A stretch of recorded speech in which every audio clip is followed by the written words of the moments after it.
apakah ada perbedaan antara yang di Kulino dan di Siadin ya. Jadi untuk nilai itu poin-poinnya ya bisa Anda lihat di Kulino, kemudian di Siadin itu saya masukkan berdasar nilai yang dari Kulino. Nah, kalau ada perbedaan mungkin saya salah memasukkan ya, salah punya temennya yang atasnya masuk di bawahnya begitu, Anda bisa cek masing-masing ya. Kalau Anda tidak ada yang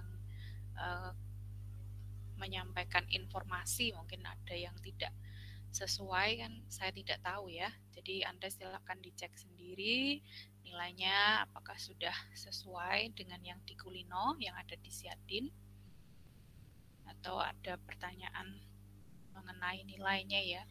Nilainya bagus semua ya, dari 100 sampai yang paling rendah itu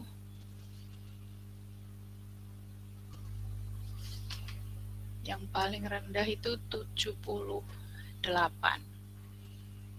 ya, karena ini kan kelas unggulan ya, jadi nilainya masih B ya. 78 itu B atau AB?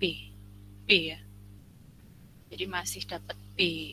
Kalau yang kelas lain ya nilainya dari 100 sampai 15 ya, jadi sangat variasinya itu sangat banyak, ringnya sangat lebar ya. Jadi dari yang nilainya 15 yo ada, yang 30 juga ada, yang 100 juga ada. Ya, kalau kelas unggulan ya nilainya mestinya mirip-mirip ya. Jadi jaraknya tidak terlalu jauh. Oke, baik. Sudah 18 ya. Oke. Saya mulai saja, nanti biar temannya sambil bergabung ya. Selamat siang. Assalamualaikum warahmatullahi wabarakatuh. Waalaikumsalam warahmatullahi wabarakatuh. Sehat ya? Sudah beberapa minggu tidak berjumpa ya. Minggu kemarin tanggal merah ya, minggu kemarinnya lagi ada acara itu di kampus ya. Jadi karena Senin ya, Senin minggu pertama itu masih banyak yang halal bihalal dan seterusnya. Jadi perkuliahannya siang itu banyak yang berdatangan, jadi diliburkan ya. Yang kuliah pagi juga itu sangat terganggu karena sangat ramai biasa minggu pertama setelah Lebaran ya.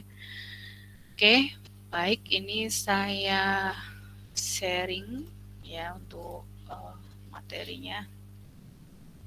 Oh ya, yang minggu kemarin itu ternyata belum saya share ya. Mohon maaf, saya sampai kelupaan karena kerjaannya numpuk-numpuk setelah libur panjang ya. Ya, ini yang minggu kemarin nanti saya lanjutkan, enggak apa-apa. Jadi nanti dua sekalian ya saya sampaikan, juga teori-teori tidak terlalu sulit ya. Jadi ini untuk sharing mengenai rekayasa perangkat lunak ya. Di sini ada desain engineering. Nah, ini mestinya sudah disampaikan ya, tapi kemarin ternyata belum di-upload ya materinya ya. Apakah sudah terlihat?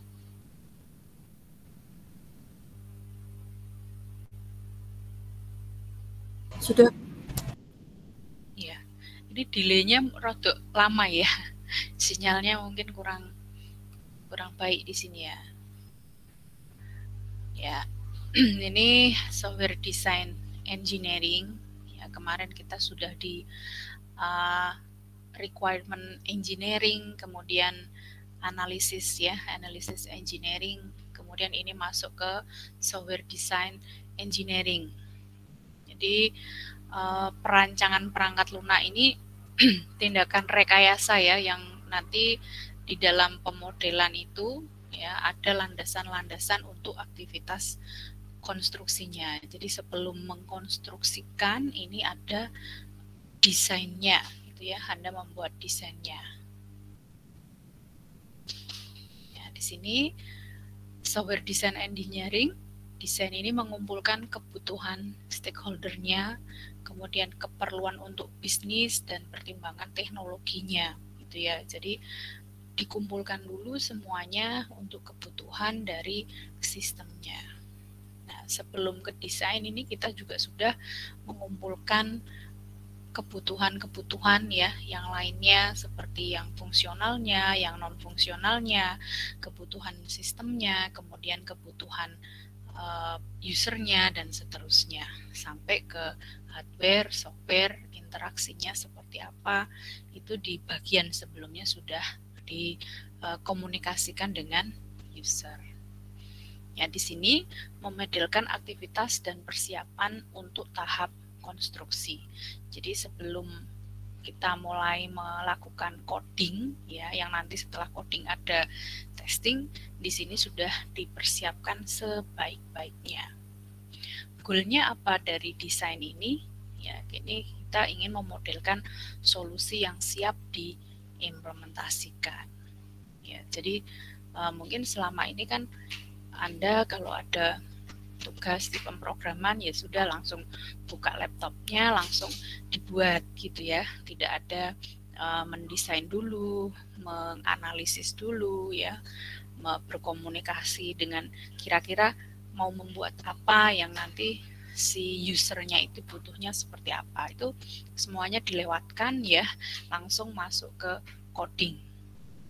Testingnya ya nanti biasanya dites sendiri gitu ya, Anda gunakan sendiri, Anda jalankan sendiri, Anda merasakan sendiri, kemudian Anda menilai sendiri, ya sudah bagus begitu ya. Padahal kalau kita menilai apa yang kita buat sendiri ya biasanya bagus gitu. Tapi kalau orang lain belum tentu ya. Jadi di sini karena ada beberapa mahasiswa kan, kenapa sih Bu kok beda angel-angel kayak gitu ya.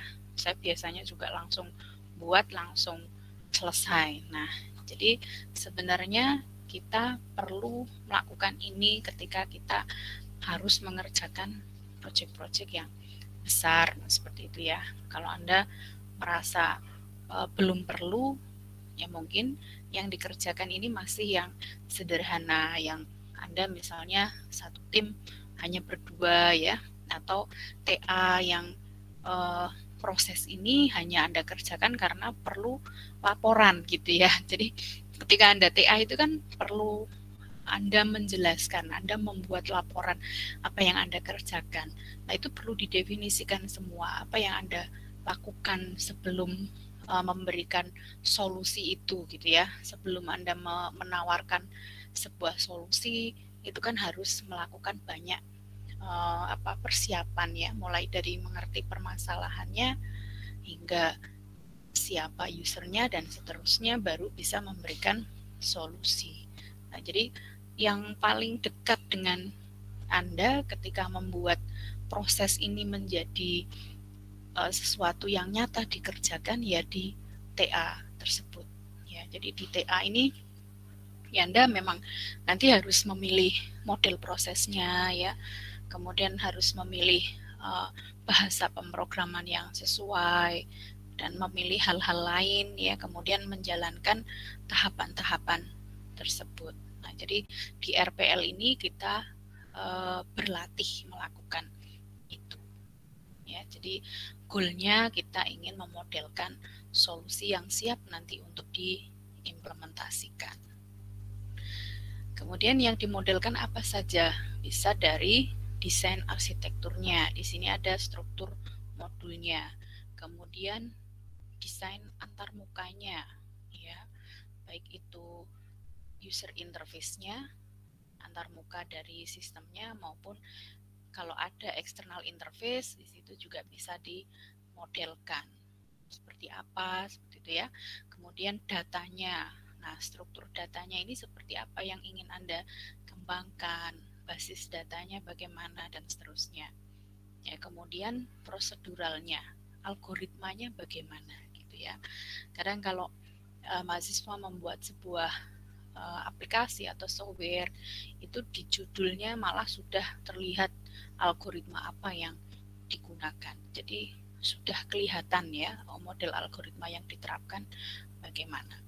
Nah, kalau yang biasanya membuat TA-nya itu terkait dengan UI, ya model mengenai UI-nya ini yang sudah terlihat di judulnya biasanya seperti itu. Jadi ketika kita melihat judul, kemudian membaca abstraknya ya atau ringkasannya, itu sudah kelihatan apa isi dari laporan atau TA mahasiswa ini isinya seperti apa.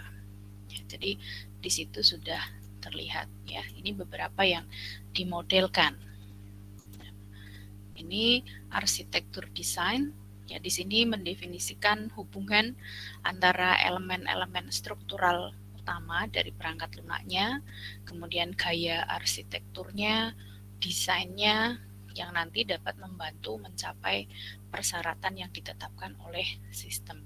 Jadi di awal sudah ada apa saja yang perlu dilakukan. Nah, di sini didefinisikan elemen apa yang diperlukan.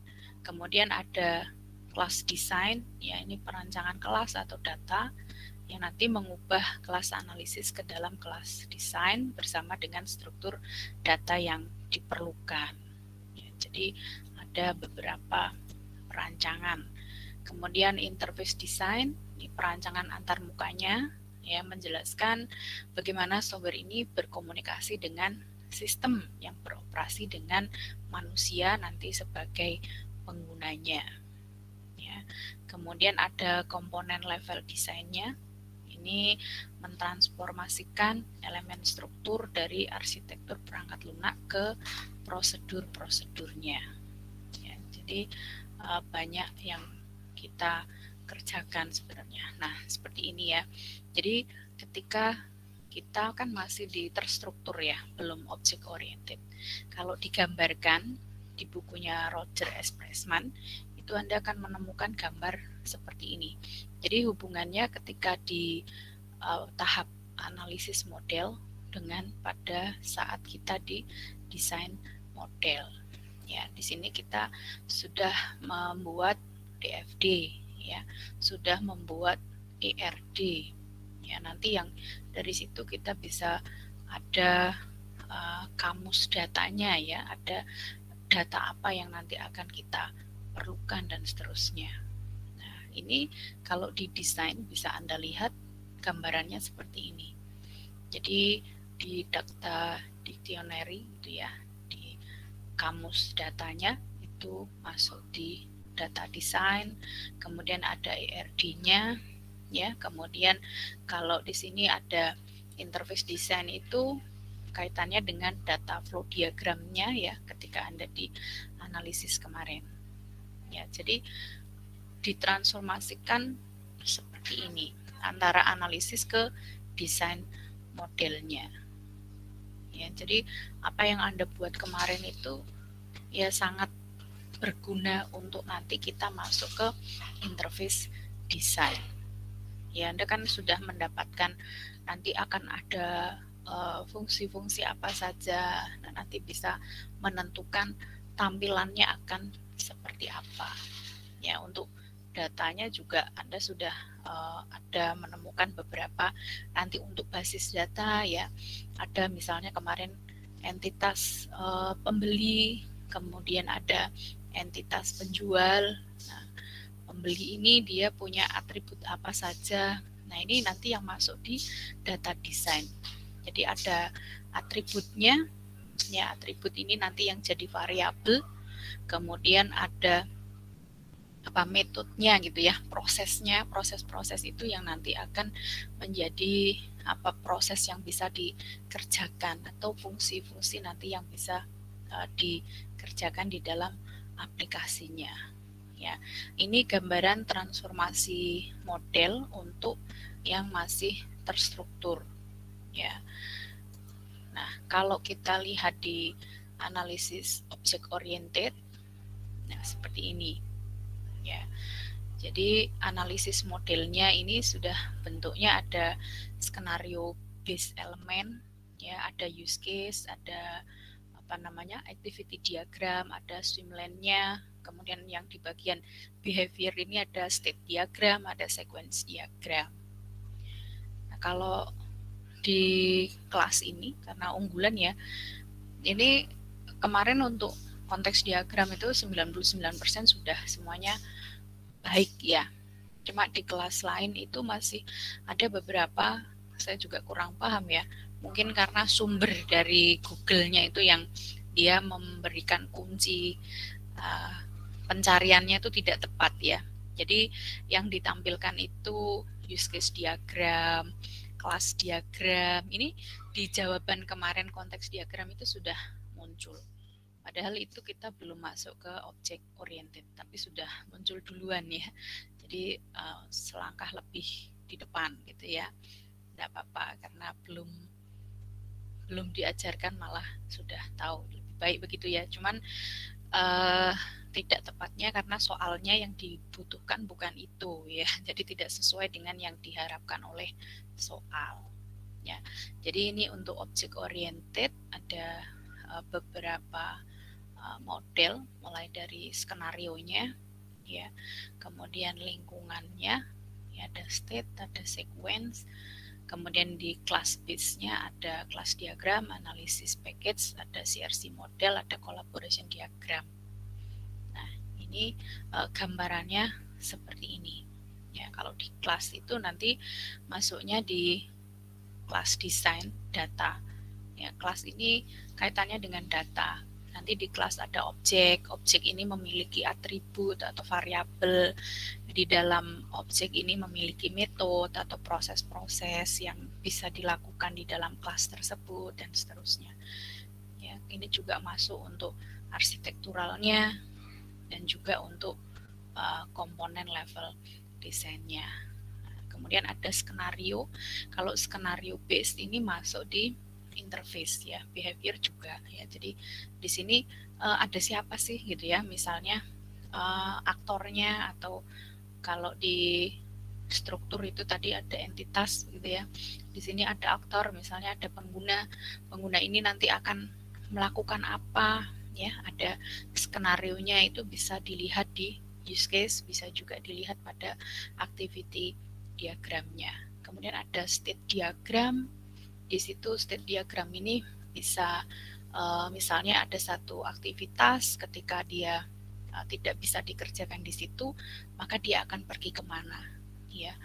Kemudian ada sequence diagram, ini urut-urutannya apakah harus urut dan seterusnya ya. Urutan kalau sudah melakukan A maka akan keluar B misalnya, seperti itu. Input output dari sistem yang sedang dikerjakan ya. Jadi kaitannya dengan interface-nya, apa yang bisa dilihat oleh user ketika user itu melakukan satu kegiatan.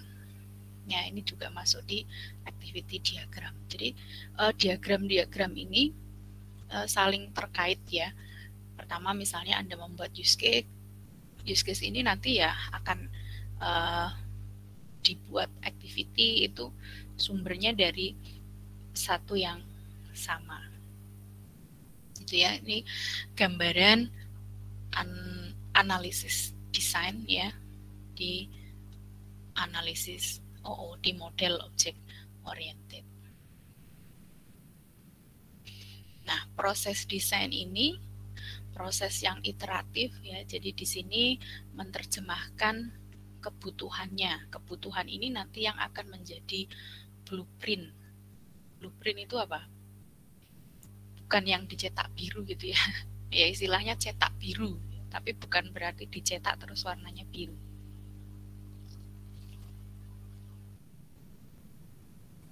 Blueprintnya ya bisa menjadi cetak birunya. Apa istilahnya? Anda kalau menyebut apa? Ya biasanya menyebutnya blueprint gitu ya. Jadi itu kebutuhan garis besarnya nanti seperti itu ya, yang nanti akan terkait dengan satu yang lainnya. Kemudian ini karakteristiknya untuk mengevaluasi desain yang baik ya. Kalau kemarin kan desain untuk antarmuka ya, yang di IMK. Nah, di bagian RPL itu juga ada desain dan ada desain untuk interface-nya juga.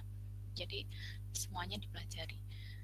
Nah, di sini desain harus bisa mengimplementasikan seluruh kebutuhan, baik yang eksplisit ya maupun yang implisit. Kalau yang sudah jelas kebutuhannya itu lebih mudah ya daripada yang masih implisit. Jadi ada tapi kok misalnya tidak terlihat gitu ya.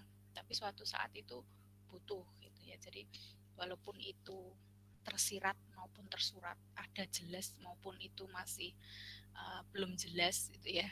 Itu mestinya bisa diimplementasikan. Kemudian desain ini mudah dibaca dan dipahami. Desain ini menggambarkan secara lengkap ya, secara lengkap suatu perangkat lunaknya. Jadi ini beberapa karakteristik untuk desain yang baik ya. Jadi mungkin Anda nanti bisa menambahkan ini baik, ini kurang baik begitu ya. Nah, jadi kalau di Roger S. Pressman ada 3 bagian ini yang perlu diperhatikan. Ya, apakah nanti bisa mengimplementasikan seluruh kebutuhannya dengan baik, apakah bisa dibaca dan dipahami dengan mudah ya, apakah di situ menyediakan gambaran yang lengkap mengenai perangkat lunaknya. Nah, Anda nanti bisa melihat lagi dengan apa yang sudah Anda kerjakan kemarin ya. Oh, ini sudah bagus, oh, ini masih kurangnya di mana dan seterusnya. Ya, ini ada guideline-nya. Jadi design quality guideline yang Anda bisa membaca-baca. Ya, jadi sebaiknya seperti ini begitu ya, tapi nanti bisa diadaptasi.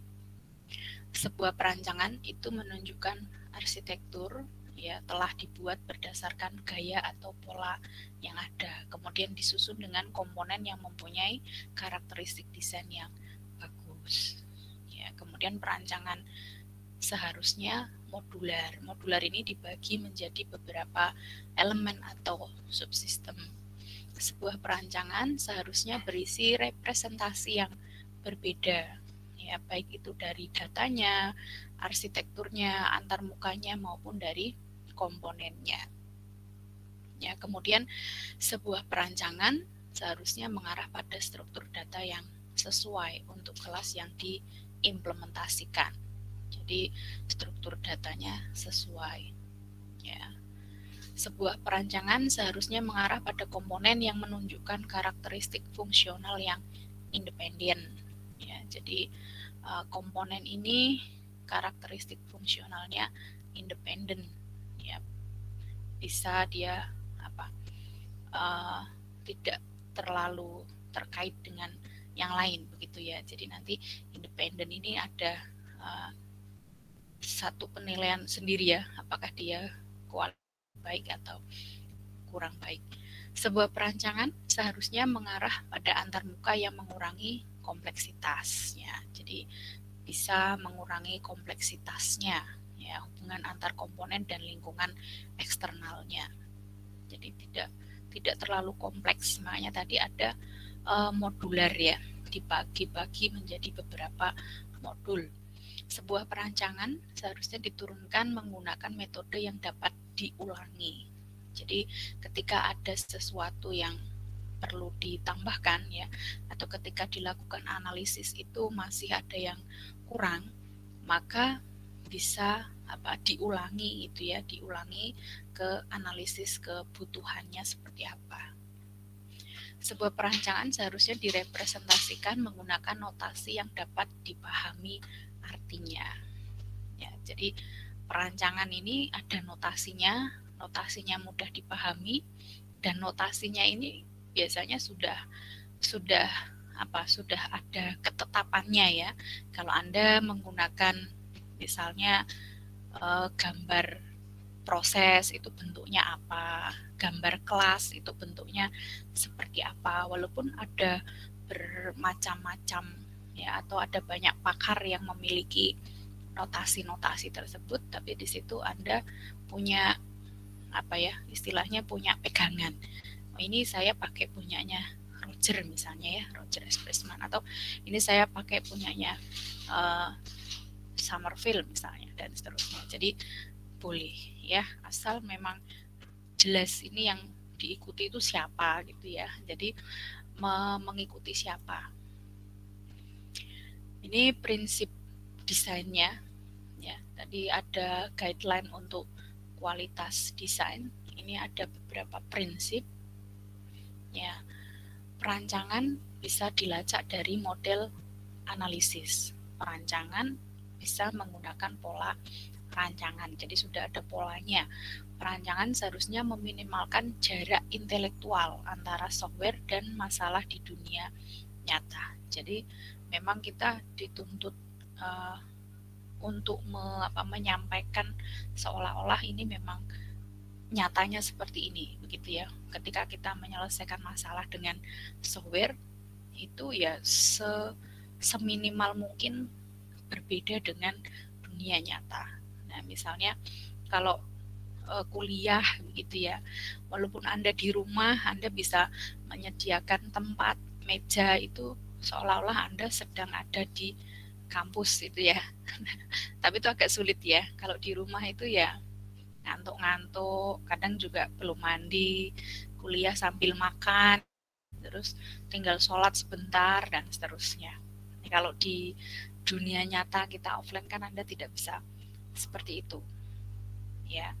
Jadi diminimalkan jaraknya antara software yang digunakan dengan yang ada di dunia nyata. Kemudian perancangan ini memperlihatkan keseragaman dan integrasi. Jadi bisa terintegrasi ya, seragam atau konsisten seperti itu. Disusun untuk mengakomodasi perubahan. Nah, tadi di desain quality juga ada ya. Jadi dia bisa menyediakan untuk adanya perubahan. Misalnya ada yang kurang baik di bagian mana, maka perulangan itu bisa dilakukan. Perancangan seharusnya disusun untuk mengakomodasi data, kejadian, atau operasi yang menyimpang. Misalnya itu tidak sesuai, maka diakomodasi untuk bisa disesuaikan. Kalau ada yang salah, bisa dibetulkan. Ya. Kemudian perancangan ini bukan coding. Ya, kita coding itu kan setelah perancangan. Makanya tadi di goal-nya itu kita sudah menyiapkan solusi apa yang akan dikerjakan. Nah, solusi itu nanti yang akan diimplementasikan di codingnya. Jadi perancangan itu bukan coding dan coding itu bukan perancangan. Kadang kita langsung membuat langsung di coding ya. Yo, perancangnya itu di sini Bu, di pikiran itu. Padahal Anda begitu keluar dari lab itu sudah lupa semua ya. Perancangan seharusnya dinilai untuk kualitas ketika sedang dibuat, bukan setelah jadi. Nah, jadi ketika dibuat itu kita sudah menilai untuk kualitasnya. Ya, ini juga sudah ada di layernya ya. Kalau Anda mengingat lagi umbrellanya ya, yang memayungi itu yang pertama kali ada di bawah itu adalah kualitas ya. Fokusnya kepada kualitas. Perancangan seharusnya direview untuk meminimalkan kesalahan konseptual. Jadi meminimalkan kesalahan dari konsepnya. Ya, kalau konsepnya sudah keliru, ya selanjutnya akan keliru gitu ya. Jadi dari awal itu sudah diminimalkan.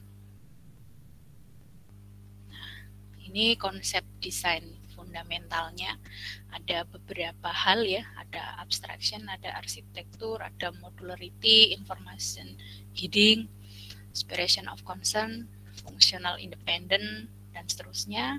Ini kita lihat satu-satu. Yang pertama konsepnya adalah abstraksi. Abstraksi ini perancangan fokus pada solusi di level lingkungan masalah tanpa dihubungkan dengan detail yang level rendah ya. Jadi secara abstrak Anda melihat gitu ya, tidak sampai detail masuk ke dalamnya. Ya, secara umum sudah bisa dilihat itu. Misalnya di sini ada abstraksi prosedural, ada abstraksi data. Ya, abstraksi prosedural ini misalnya urutan langkah dengan fungsi terbatas dan tertentu. Kalau abstraksi datanya, ini koleksi data pada objeknya. Misalnya seperti ini. Ya, ketika ada pintu gitu ya. Ini sebagai objek pintunya. Ya, ini kan di dalamnya ada macam-macam ya. Tapi kita tahu bahwa ini adalah pintu. Gitu. Jadi ini abstraknya seperti itu.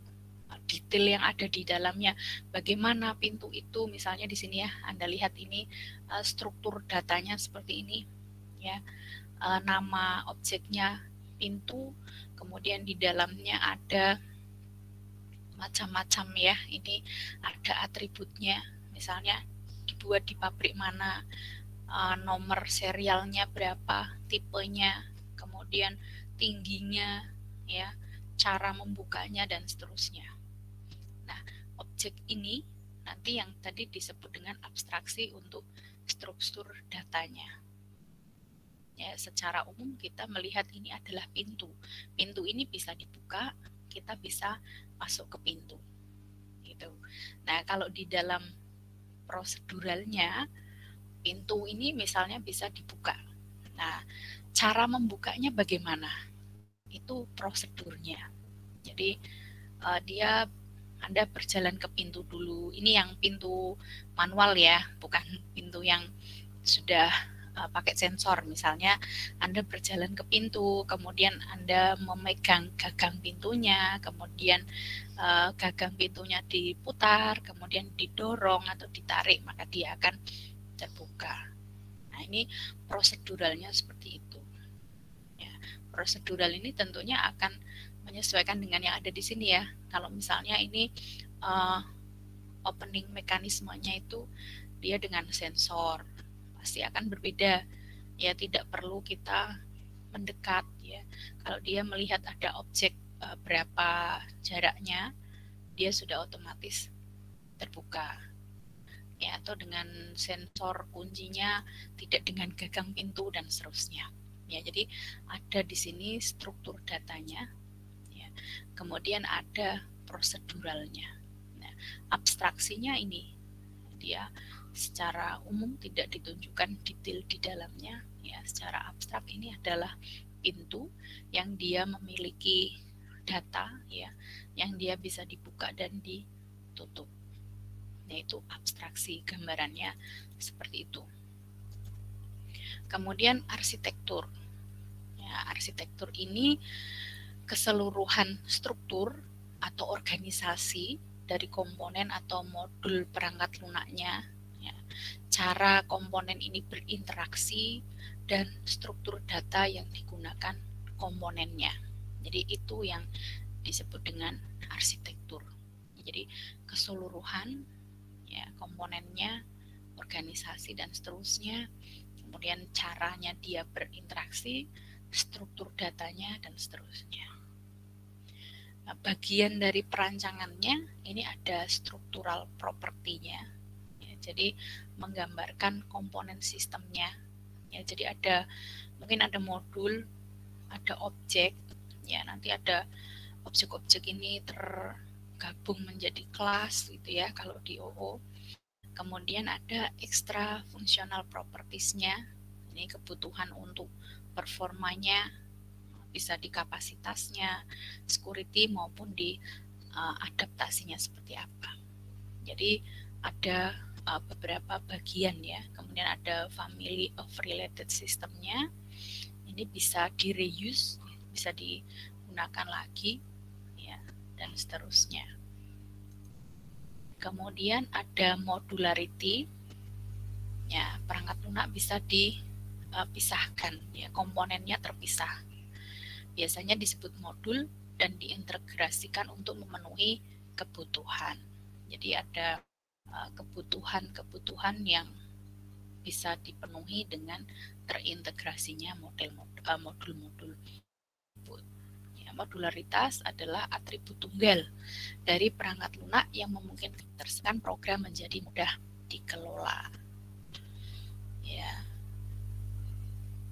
ini seperti itu modularitas, misalnya seperti ini ya. Jadi dibagi-bagi menjadi beberapa modul. Modul ini bisa diintegrasikan satu dengan yang lain, bisa lebih mudah untuk dikembangkan. Ketika ada perubahan lebih mudah dirubah di modul mana yang akan dirubah dan seterusnya. Ya, gambarannya seperti ini. Kemudian ada information heading. Nah, jadi ini merancang agar informasi, ya, data maupun prosedur yang ada itu tidak dapat diakses oleh modul yang tidak membutuhkan informasi tersebut. Jadi ada informasi-informasi yang perlu disembunyikan ya ketika tidak dibutuhkan. Jadi, tidak semuanya ditunjukkan. Yang ditampilkan adalah yang dibutuhkan saja gitu ya. Kemudian membatasi akses antara prosedur detail dan struktur data yang di lokal. Itu, jadi ini juga nanti yang akan mendukung modularity. Gambarannya seperti ini. Jadi ada modul-modul ya. Di sini ada yang disembunyikan ya. Information heading-nya ada di sini. Mungkin itu rahasia, tidak dibutuhkan, maka dia ditutup saja menjadi rahasia begitu ya. Jadi tidak semuanya ditampilkan. Ya. Kemudian separation of concern, ini berbagai masalah kompleks ya dapat mudah ditangani jika dibagi menjadi bagian yang dapat dipecahkan ya, atau dioptimasi secara independen. Jadi dibagi-bagi nanti masing-masing dioptimasi secara independen. Nah, concern ini adalah fitur atau perilaku yang dispesifikasikan ya sebagai bagian dari model kebutuhan. Ya, jadi dibagi-bagi ya, tadi dibagi kemudian dioptimasi secara independen. Jadi perilakunya ini mungkin akan berbeda dengan bagian yang lain begitu ya. Jadi ini bisa lebih cepat untuk menyelesaikan masalah. Tidak semuanya dioptimasi, yang dioptimasi secara independen bagian-bagian yang memang dibutuhkan untuk diberikan optimasi. Kemudian functional independence ya, sesuai dengan konsep tadi ya, ada abstraksi, modularitas, information heading ya. Ini juga dapat dicapai jika modul dengan fungsi yang single minded ya, atau dia keengganan, dia pengennya sendiri gitu ya, namanya independen. Ya, jadi dia melakukan interaksi yang berlebihan dengan modul lain itu tidak begitu suka gitu ya kalau diistilahkan dengan kalimat seperti itu. Ya, jadi ini ada istilahnya, ada cohesion dan ada coupling. Cohesion itu derajat atau level di mana sebuah modul membentuk satu atau hanya satu fungsi sebagai indikasi kekuatan fungsional. Sedangkan coupling itu derajat di mana sebuah modul itu dihubungkan pada modul lain dalam sebuah sistem sebagai indikasi kebebasan di antara modul. Nah, jadi kalau yang desainnya bagus, ini couplingnya rendah, tapi cohesionnya tinggi. Ya, level untuk dia membentuk hanya satu fungsi ya, kemudian memiliki kekuatan fungsional itu tinggi, tapi derajat di mana modul itu dihubungkan dengan modul lain ini rendah. Jadi semakin bebas begitu ya. Kemudian ada refinement, ini strategi ya, strategi desain top down. Jadi dari atas ke bawah gitu ya desainnya. Dimulai dari pernyataan fungsi, ya, deskripsi informasinya, kemudian didefinisikan pada level abstrak, kemudian didekomposisikan, ya, hingga didapat pernyataan dalam bahasa program. Ya, seperti ini, misalnya open. Open itu prosedurnya bagaimana? Open itu prosedurnya dia akan apa? Ya, reach for knob, ya. Jadi Anda bisa ini ya, ditotok-totok pintunya gitu ya. Kemudian dipegang ya, kemudian didorong ya, kemudian dibuka, kemudian Anda berjalan ke situ, ke pintu, kemudian pintunya ini bisa tertutup. Setelah Anda buka, Anda biarkan dia akan tertutup. Nah, dari prosedur ini Anda bisa membuat di programnya seperti apa. Ya, apakah dia akan repeat ya sampai pintu itu terbuka ya. Jika dia tidak bisa terbuka dan seterusnya. Ya, jadi ini logika di Anda membuat fungsi ya, fungsi untuk membuka dan menutup pintu. Ya, tadi dijelaskan dulu di variabelnya ya. Ini pintunya ini jenis pintu yang seperti apa? Apakah harus dipegang ya? Apakah bisa dari jarak jauh atau pintunya bisa dengan remote? Itu kan prosedur untuk membukanya akan berbeda. Kemudian ada pattern ya. Jadi yang terakhir ini ada pattern. Pattern ini pola desain. Ya, pola desain yang menjelaskan suatu struktur desain untuk mengatasi suatu masalah desain tertentu dengan solusi yang sudah terbukti. Nah, di sini memberikan gambaran yang memungkinkan perancang nanti ya menentukan apakah pola dapat diterapkan, apakah pola dapat digunakan kembali, atau apakah pola dapat berfungsi sebagai panduan untuk mengembangkan pola yang serupa. Ya, jadi beberapa konsep desain ya, ada mulai tadi dari abstraksi ya sampai modularitas, sampai yang terakhir ini ada pattern ya. Nanti Anda bisa cek di bukunya Roger ya, ini ada beberapa konsep desain ya yang bisa diterapkan ketika Anda mendesain sampai nanti ke pemrogramannya gitu ya. Jadi desain ini nanti larinya ya ke programnya ini ya. Jadi nanti harapannya seperti ini. Anda mendesain pintu, Anda memberikan data pintunya seperti apa. Dari data itu nanti ada prosedurnya. Nah, dari prosedur itu Anda bisa menerjemahkan ke bahasa pemrograman.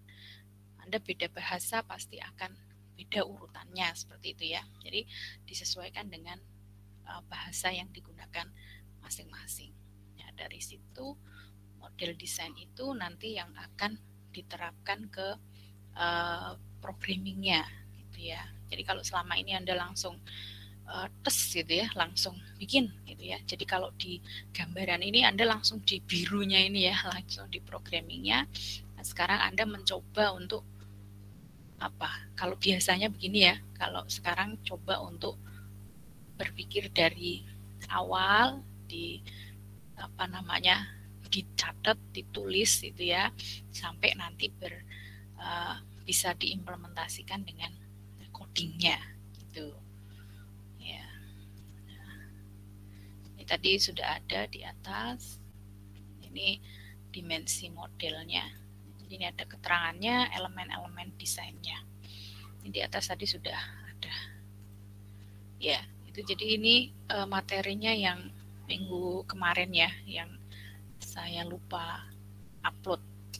Jadi semuanya teori ini sebenarnya mungkin Anda sudah menerapkan ya, tapi teorinya baru ngeh sekarang. Oh iya Bu, saya tahu itu seperti itu gitu ya. Misalnya ketika Anda berkumpul dengan timnya, itu Anda berkomunikasi ya, berdiskusi itu semua itu sudah kita kerjakan gitu ya. Jadi ini teorinya, prakteknya Anda malah sudah mengerjakan. Ya, sebagian mahasiswa merasakan seperti itu. Oh, berarti yang kami kerjakan kemarin itu sebenarnya sudah sesuai dengan konsep desainnya dari Roger S. Pressman ya, Bu. Iya, berarti kan Anda itu sebenarnya sudah tahu ya, sudah prakteknya itu sudah tahu. Nah, jadi ini ditambahi sebenarnya yang Anda praktekkan itu ada teorinya loh, disampaikan oleh pakar gitu ya. Dan Anda sebenarnya juga sudah melakukannya. Nah, ya, jadi tidak sulit, tidak perlu dihafalkan semua, tapi karena Anda sudah pernah mengerjakan langkah-langkah itu, paling tidak Anda sudah pernah merasakan. Ya, ketika Anda mau bikin coding, itu di awal Anda pasti menentukan variabelnya, ya, variabel yang dibutuhkan apa saja. Kemudian Anda menentukan ini private atau public, ya. Itu juga Anda sudah menentukan tadi tadi ada apa yang tidak bisa disampaikan keluar gitu ya. Jadi ada private-nya. Tidak semua itu bisa diakses oleh objek yang lain, misalnya seperti itu. Itu juga sudah Anda lakukan ya. Jadi beberapa hal dalam elemen desain itu sudah diterapkan. Oke. Jelas ya. Jadi tidak ada yang sulit ya. Teori-teori itu sudah dikerjakan.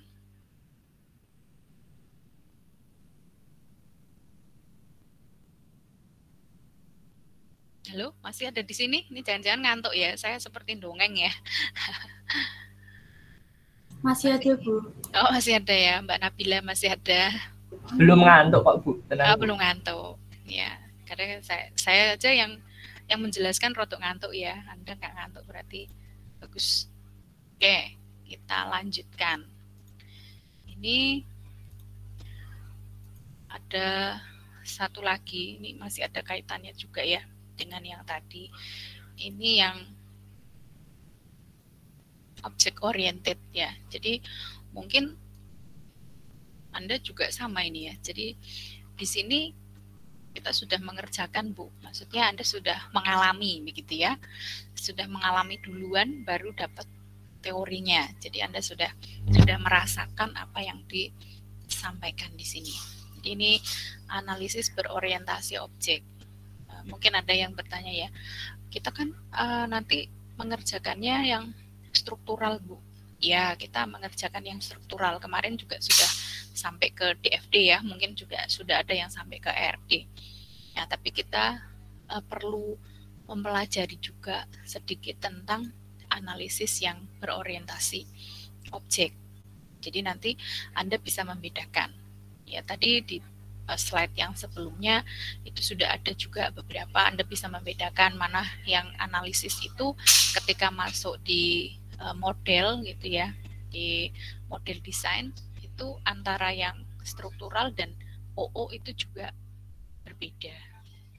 Ya, ini kita masuk ke berorientasi objek.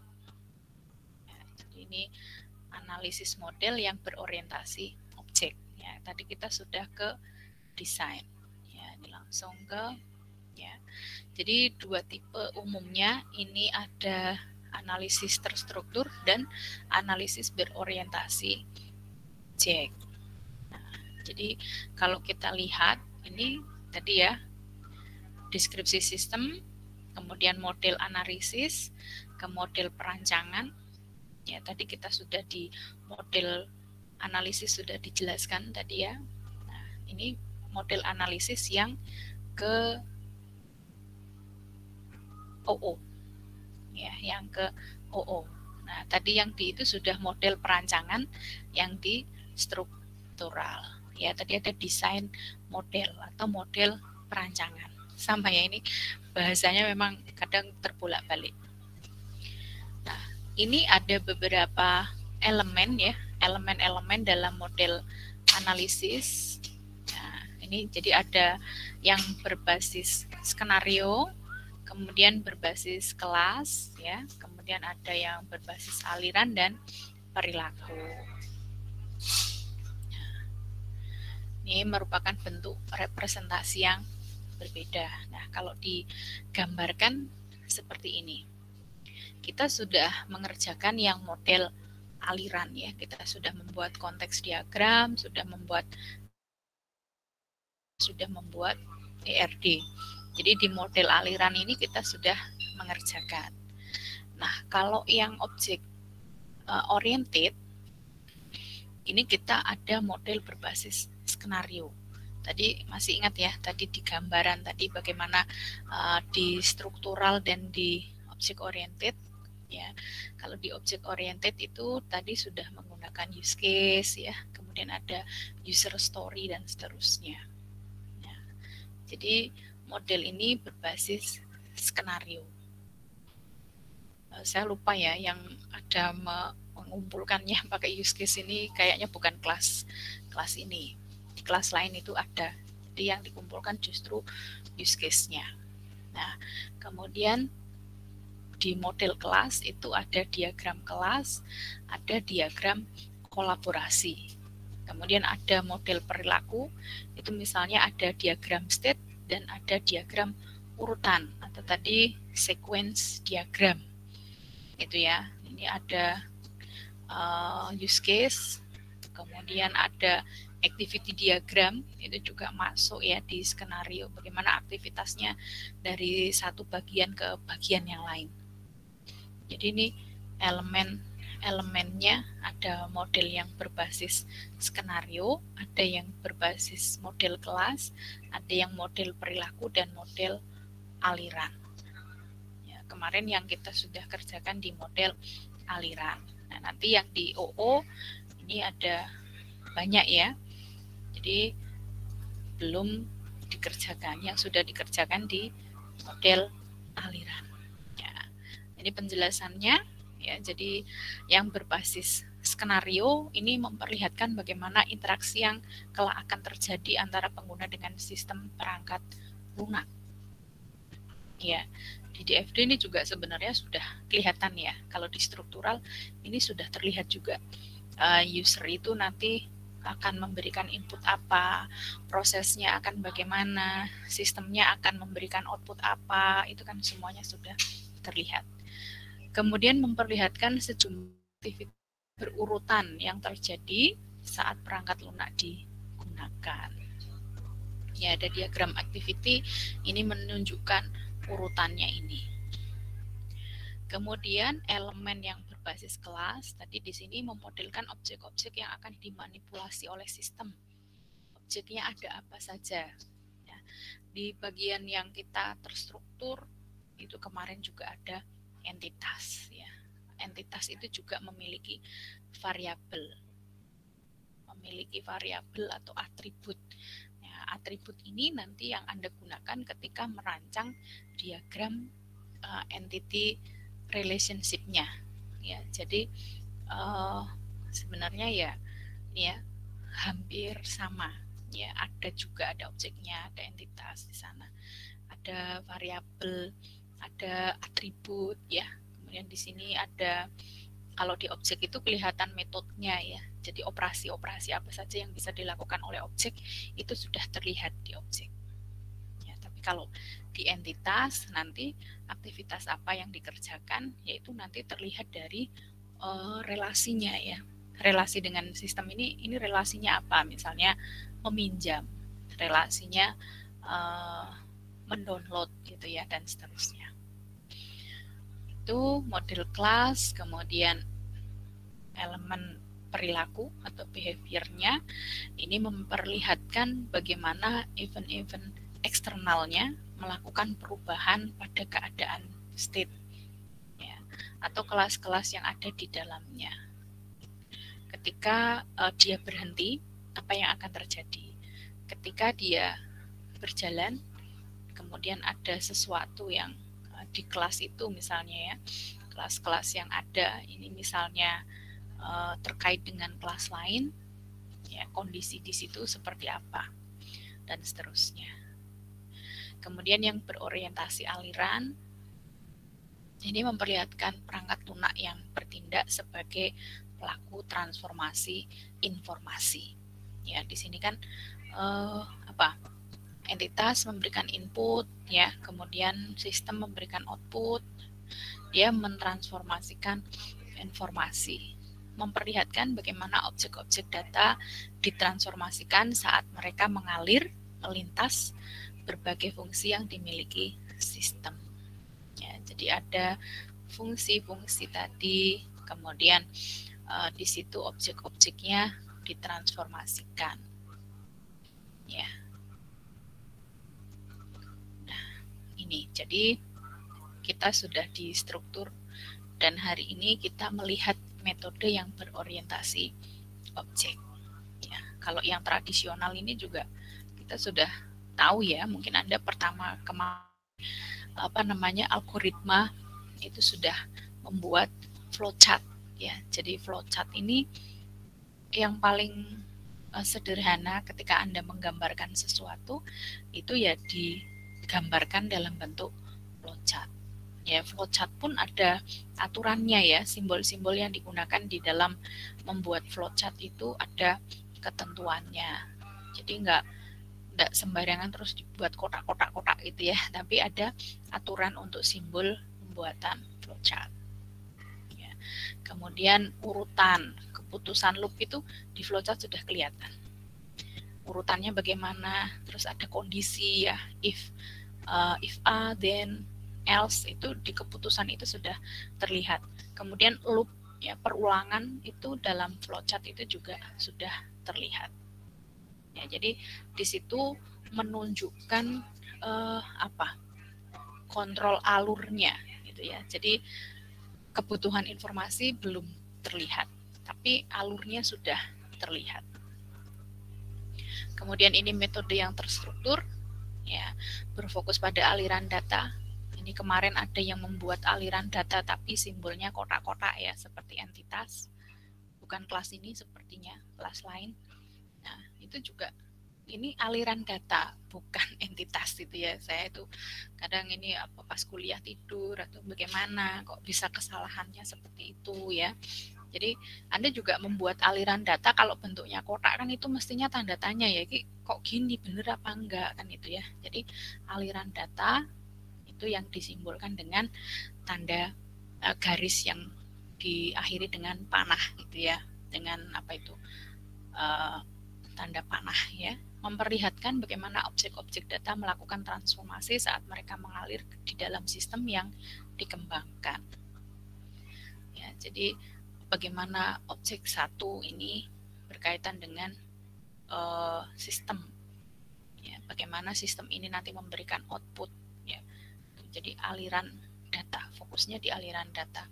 Makanya Anda di situ apa sih yang dikerjakan itu semuanya akan kelihatan di aliran datanya.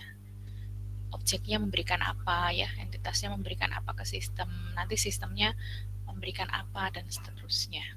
Ya, ini contohnya bisa dilihat di DFD maupun ERD. Dan yang ketiga ini yang berorientasi objek ya, merupakan salah satu paradigma sebagai pendekatan dalam menganalisa, mendesain, mengembangkan aplikasi yang khususnya dia berskala besar. OO, Object Oriented, ini sebagai perspektif yang melihat elemen-elemen yang diberikan oleh suatu situasi ya, dengan cara memecah ke dalam objek-objek dan hubungan objek.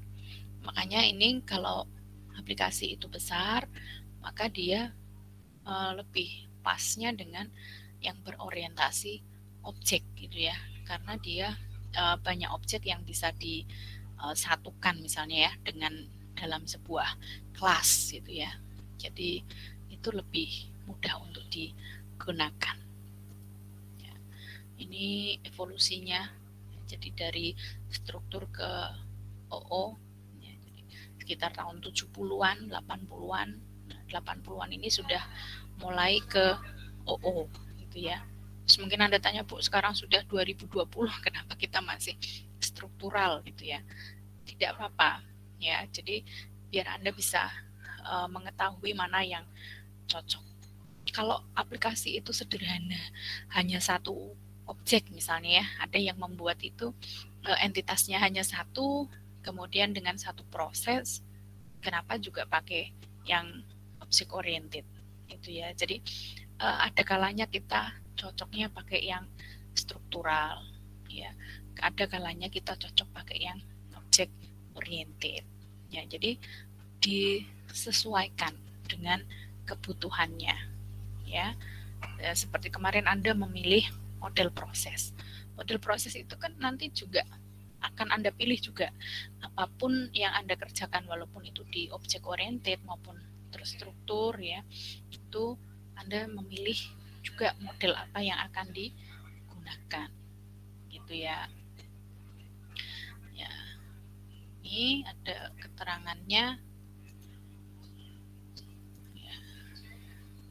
Ya, jadi ini perbedaannya ya, di analisis dan di desain ya.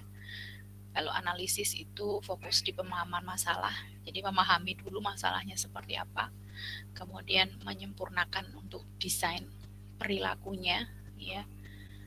Kemudian masih modelnya ini masih sederhana, biasanya lebih ke fungsional requirement. Kalau di desain ini fokusnya sudah ke solusi ya. Tadi di desain analisis itu goalnya adalah memberikan solusi. Kemudian ini mendekati kode nyata. Jadi di desain itu tadi tidak terlalu jaraknya antara dunia nyata dengan kita di dalam sebuah sistem itu tidak terlalu jauh gitu ya. Seperti memang benar-benar ketika kita nyata itu mengerjakannya ya sama seperti itu. Jadi seperti apa, misalnya Anda dulu yang pernah belajar akuntansi itu ya, yang belum menggunakan aplikasi, atau Anda yang suka menulis, mencatat, itu kan ketika Anda di kertas dengan di Word misalnya ya, di MS Word itu tidak terlalu banyak bedanya. Anda merasakan masih sama menulis ya, masih sama. Tulisannya pun fontnya bisa dipilih. Mungkin tipenya itu hampir sama seperti tulisan Anda gitu ya. Kan ada juga ya yang tipe hurufnya yang orek-orekan gitu juga ada ya. Jadi sedekat mungkin dengan nyatanya. Atau kalau Anda yang dengan pembukuan itu yang garis-garis itu bisa di Excel itu sudah ada kotak-kotaknya gitu ya. Jadi sedekat mungkin dengan dunia nyata. Ya. Kemudian di desain ini biasanya sudah ke non fungsional. Ya, misalnya tadi dibagi ke modul-modul, kemudian dibagi sesuai mana yang perlu di private, mana yang public, mana yang arsitekturnya nanti akan seperti apa, dari arsitektur datanya ya sampai nanti ke tampilan di interface-nya. Jadi di OOAD ini lebih ke non fungsional ya, ke desainnya ini lebih ke non fungsional. Kalau analisis kemarin kita di analisis itu lebih ke fungsional ya, walaupun di non fungsional itu ketika kita di terstruktur itu semuanya sudah disampaikan ya, apa yang fungsional, apa yang non fungsional. Mengapa OOAD? Ya, di sini memudahkan pemanfaatan ulang kode dan arsitektur. Jadi di object oriented itu kelebihannya kita bisa memanfaatkan ulang apa yang sama ya, apa yang bisa diturunkan itu bisa digunakan lagi. Ya, tidak seperti di struktural. Kalau di struktural itu kan kita berdasarkan fungsi-fungsi ya. Jadi fungsi apa saja itu yang dimasukkan. Kalau di sini ada objek, ada kelas itu, di mana dengan objek yang sama atau sebagian dari kelasnya sama itu bisa digunakan kembali ya. Jika ada perubahan maka mudah untuk disesuaikan ya. Perubahan kecil dalam requirement tidak berarti perubahan yang signifikan dalam sistem yang sedang dikembangkan ya. Jadi akan bisa tetap stabil kalau perubahan itu kecil. Kapan menggunakannya? jika kita membangun perangkat lunak yang cukup kompleks. Ya, jadi disesuaikan. Kalau itu cukup kompleks, gunakan OO karena Anda bisa ini ya, reusable. Jadi bisa digunakan di masa yang akan datang, bisa dikembangkan dengan kekompleksitasan yang ada. Kemudian untuk pengembangannya juga objek-objeknya itu bisa digunakan kembali. Ini keuntungannya ya. Tadi ya, mudah jika ada perubahan, mengurangi resiko, kemudian reuse juga ya. Jadi banyak keuntungannya, tapi juga ada kerugiannya. Ya, ini kaitannya dengan memory access time-nya. Ya, jadi setiap ada kelebihan pasti ada kekurangannya ya. Nah, kemarin Anda itu banyak yang menunjukkan kelebihannya saja ya ketika memilih model proses, tapi lupa menunjukkan kekurangannya. Ya. Oke, kemudian ini di object oriented itu ada kelas dan objek. Kelas merupakan definisi abstrak dari sebuah objek. Jadi kelas ini mengabstraksi dari banyak objek ya, kumpulan-kumpulan objek itu yang nanti disebut dengan kelas. Kelas mendefinisikan struktur dan behavior dari masing-masing objek di dalam sebuah kelas. Kelas ini bertugas sebagai template untuk pembuatan objek. Jadi objek ini merupakan hasil instansiasi dari kelas objek yang disebut dengan instance. Ya. Kemudian ini objek, ya ada variabel dan ada metode. Ya. Jadi state itu nanti disimpan dalam variabel, behaviornya disimpan dalam metode. Ya. Objek representasi dari sebuah entitas, bisa fisik, bisa konsep, bisa software, bisa. Kemudian objek ini memiliki state dan behavior. State ini yang disebut juga dengan atribut. State atau atribut ini yang nanti disimpan dalam variabel. Ya, Anda kalau coding itu kan mesti di awal sudah menyebutkan dulu. Misalnya ada objek mahasiswa, maka objek mahasiswa ini memiliki atribut ya yang di situ Anda sebut dengan variabel, ada variabelnya. Anda di situ menjabarkan variabel apa saja yang dimiliki oleh mahasiswa. Ya. Kemudian ada behavior atau lingkungannya, atau nanti di situ disimpan dalam metode.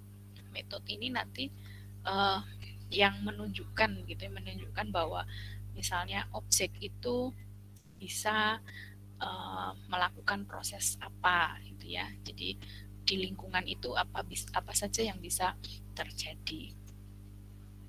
Ya, ini atribut variabel yang mengitari kelas dengan nilai datanya yang ditentukan oleh objek. Sudah jelas ya, variabel digunakan untuk menyimpan nilai yang nantinya akan digunakan pada program. Variabel memiliki jenis atau tipe, nama dan nilai. Ya, ada namanya, kemudian ada tipenya, apakah string, float, integer dan seterusnya. Ya, itu atribut. Kemudian metode, hal-hal yang bisa dilakukan oleh objek dari suatu kelas. Ya, misalnya ini metodenya dia bisa merubah nilai, gitu ya, menerima informasi, mengirim informasi dan seterusnya, itu metode. Misalnya mahasiswa bisa mendownload materi, mahasiswa bisa melakukan absensi dan seterusnya. Kemudian ini karakteristiknya. Nah, ini kelebihan dari object oriented juga salah satunya dari karakteristik yang dimiliki.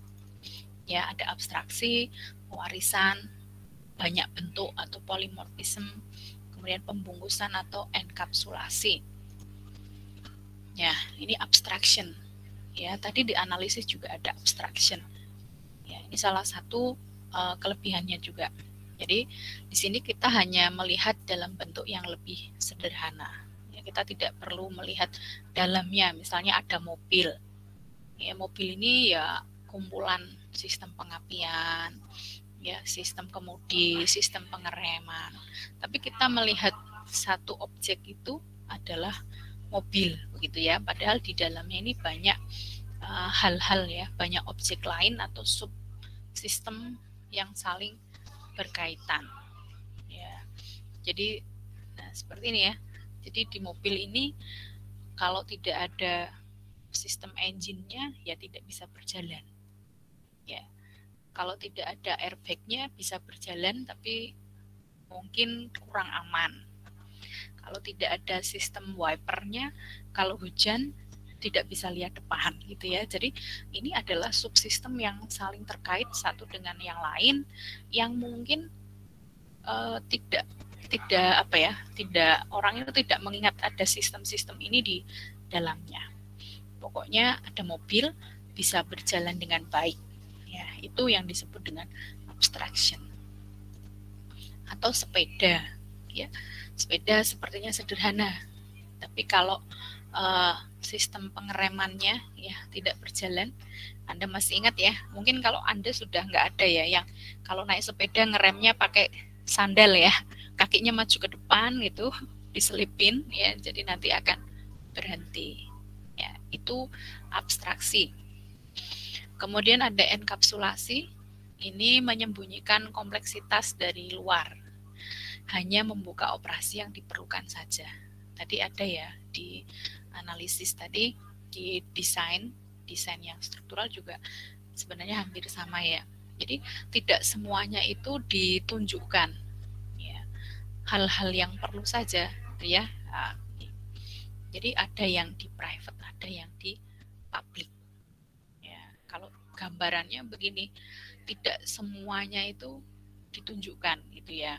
Jadi dienkapsulasi, dibungkus itu ya, dibungkus dengan baik sehingga yang nampak itu yang hanya dibutuhkan saja.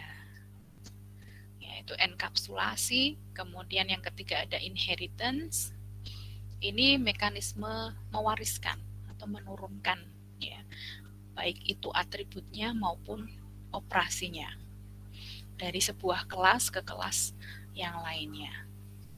Kelas induk itu disebut superkelas, kelas turunannya subkelas. Atribut dan operasi dari kelas induk menjadi bagian atau anggota dari kelas turunannya.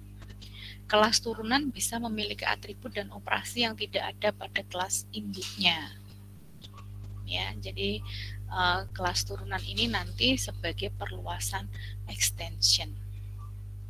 Ya, nanti kalau di gambaran misalnya ada use case diagram, itu ada tanda extend.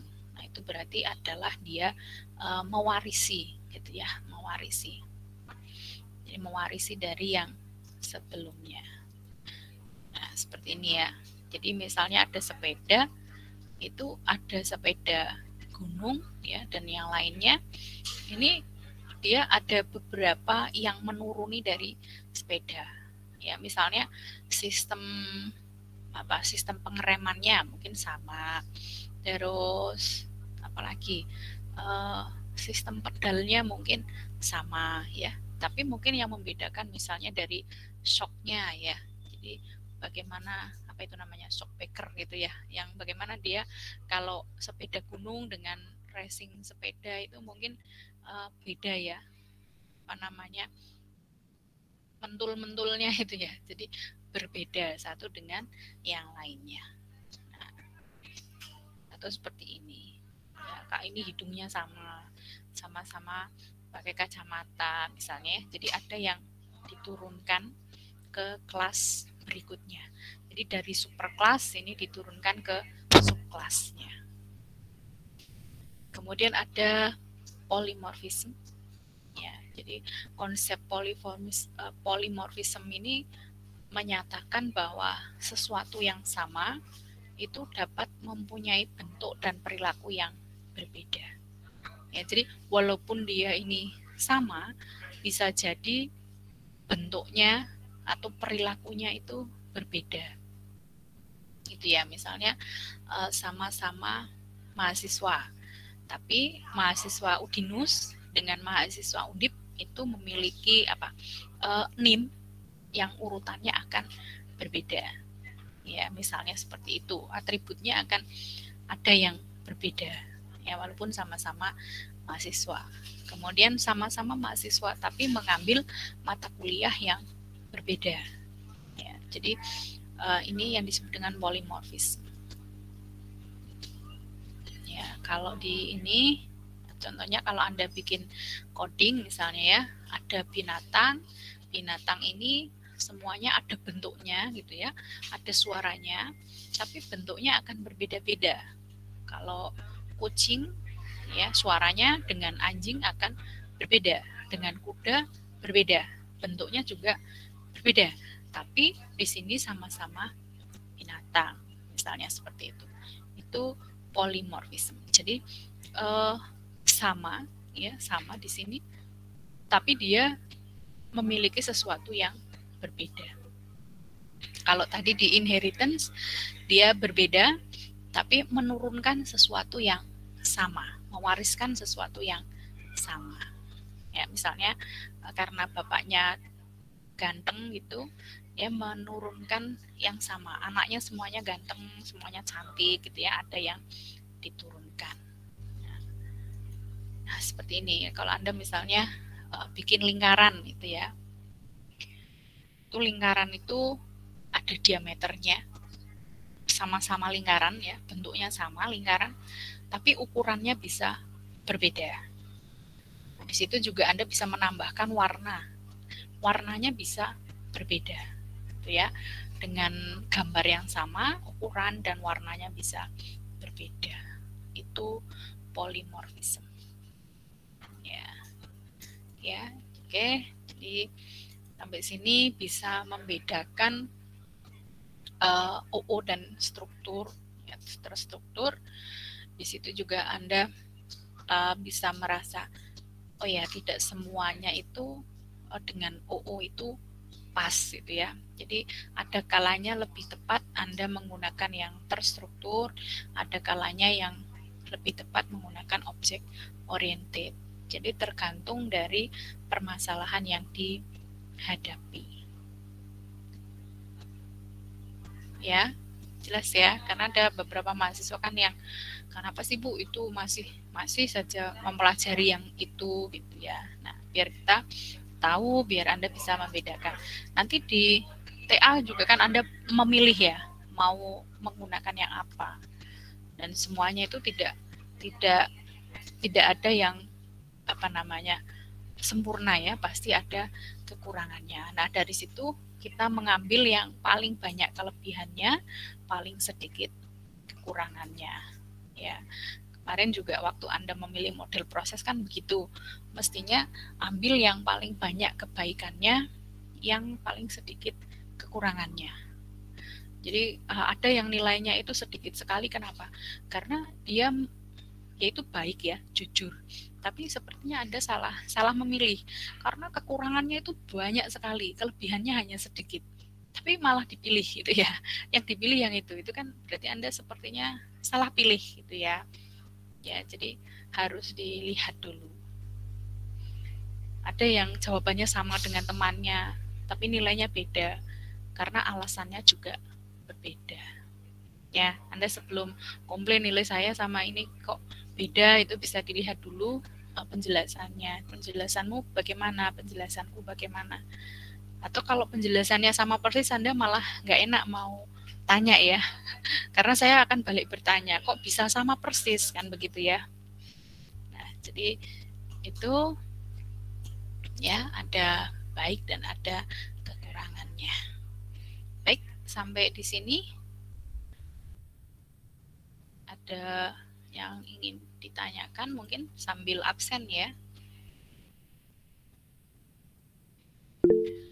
Silakan boleh absen.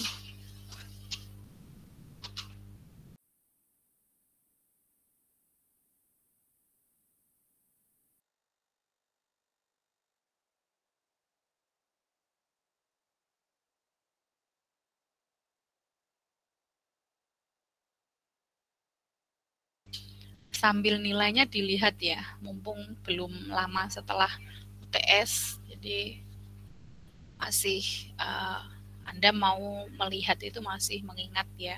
Kalau sudah terlalu lama mau komplain kan juga nggak enak ya. Misalkan kemarin kemana saja kok nggak komplain dari kemarin gitu, bisa ditanyakan. Ya semoga nanti pas UAS bisa ini ya, bisa bertatap muka, karena UTS kemarin kan jawabannya juga hampir sama ya. Dan ini terutama yang di layer-layer itu ya. Jadi Anda perlu mencermati pertanyaannya. Ini ada yang soalnya layer nggak ya? Ada kayaknya ya. Yang di fokus kualitas. Jadi ketika di situ ditanyakan yang sudah dilakukan gitu ya. Jadi ketika sudah dilakukan itu berarti kita melakukan. Berarti kita melakukan, bukan memikirkan. Ya, kalau memikirkan itu masih di angan-angan, ya kita kan memikirkan di angan-angan, kemudian melakukan itu sudah menjadi satu perbuatan, ada perbuatannya. Ya, jadi kalau pertanyaannya apa yang sudah dilakukan, berarti dilakukan.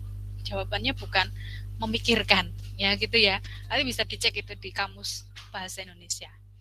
Ya makanya kita berusaha menggunakan bahasa Indonesia dengan baik dan benar agar tidak ternoda bahasa kita yang begitu indah dan mulia ya, ternoda dengan bahasa keseharian yang bahasa gaul ya.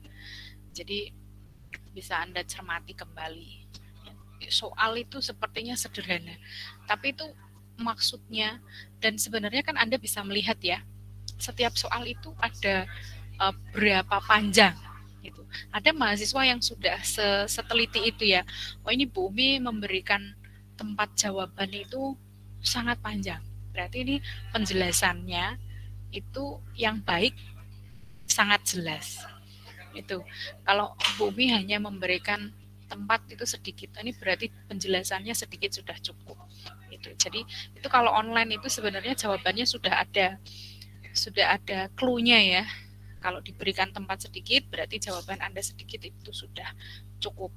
Kalau diberikan tempat untuk menjawab itu banyak, itu berarti jawabannya banyak. Gitu ya. Itu sebenarnya clue juga. Kemudian di situ ada tempat untuk mengupload gambar, misalnya ya. Berarti Anda diberi kesempatan untuk lebih memperjelas jawaban Anda itu dengan gambar. Ya, kadang karena ujiannya online ya, Anda takut deg-degan mati lampu, yang penting mengerjakan ya kan. Jadi tidak sedetail itu. Ya, kalau ujiannya offline kan Anda hanya dapat lembar jawab kertas, itu tidak tahu ini Bu Umi pengen jawabannya seberapa ya, tidak terlihat. Ya, tapi alhamdulillah nilainya bagus semua. Tidak ada yang kurang ya. Nilainya 90, 80. Paling rendah itu tadi 78, tapi masih bagus ya, masih B. Oke, baik. Sepertinya tidak ada pertanyaan ya.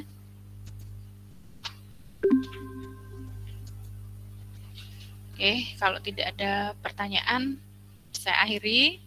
Terima kasih sudah bergabung. Ya, mohon maaf jika ada kesalahan dan kekurangannya. Terima kasih. Selamat sore. Wassalamualaikum warahmatullahi wabarakatuh. Waalaikumsalam warahmatullahi wabarakatuh. Sama-sama.